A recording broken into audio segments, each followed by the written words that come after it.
Cette vidéo comporte tous les commentaires d'études sur les versets disponibles dans la Bible d'études Esprit et Vie, dans Matthieu chapitre 25. Chapitre 25, verset 1. La parabole des 10 vierges.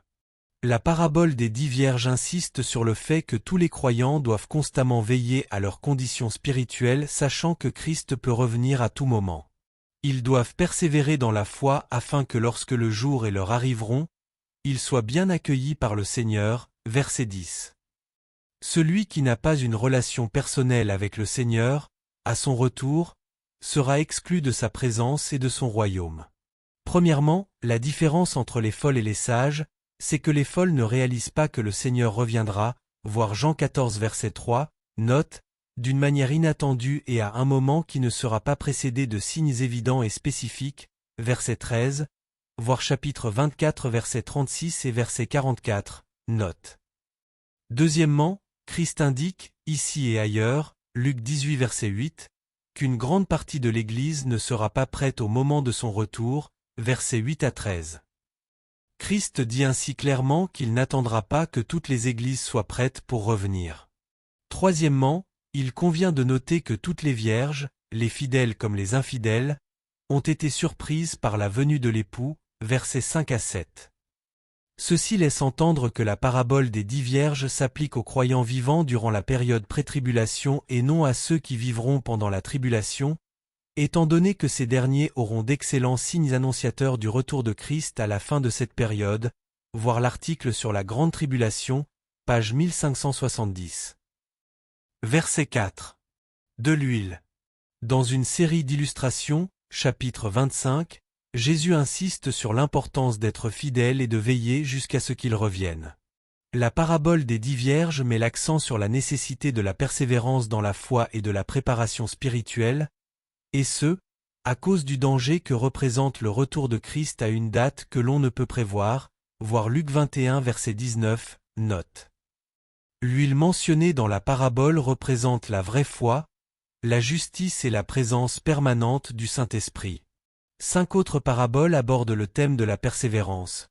Celle du semeur, Luc 8 versets 4 à 15, celle du maître de maison, Luc 12 versets 35 à 40, celle de l'économe, Luc 12 versets 42 à 48, celle du bâtisseur de la tour, Luc 14 versets 28 à 30, et celle du sel qui perd sa saveur, Luc 14 versets 34 à 35. Verset 15. Les talents. La parabole des talents nous avertit que notre place et notre service dans le ciel dépendront de la fidélité dont nous aurons fait preuve ici-bas, dans notre vie et notre service, voir verset 29. Le talent représente nos capacités, notre temps, nos ressources et les occasions que nous rencontrons de servir Dieu sur cette terre. Ces choses sont considérées par Dieu comme une charge que nous devons assumer le plus sagement possible. Verset 29. Celui qui a.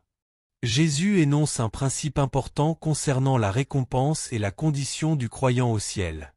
Ce que les croyants recevront, dans le futur royaume de Dieu, dépendra de la part qu'ils possèdent déjà ici-bas.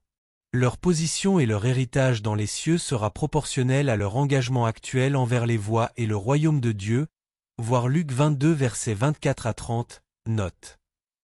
Verset 32. Les brebis d'avec les boucs.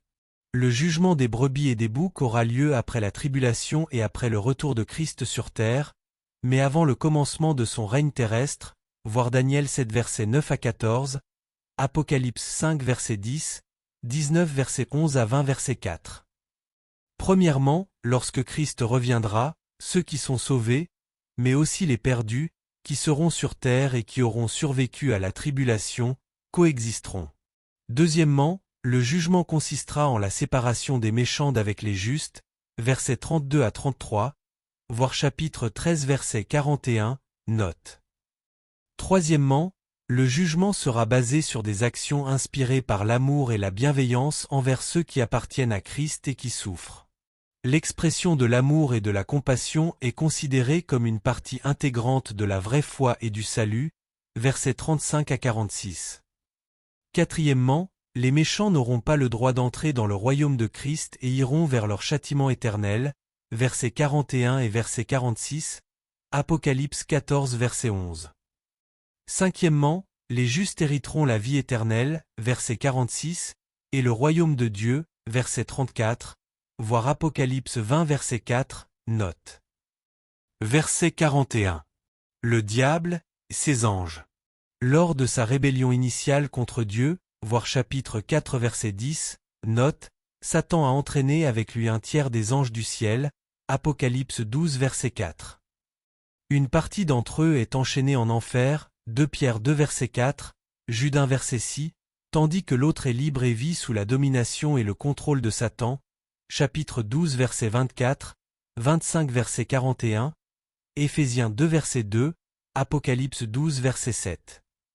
Ces anges libres sont ses émissaires et sont parfaitement organisés, Éphésiens 6 versets 11 à 12. Ils sont probablement identiques aux démons dont parle la Bible, voir l'article intitulé Puissance sur Satan et les démons, page 1596.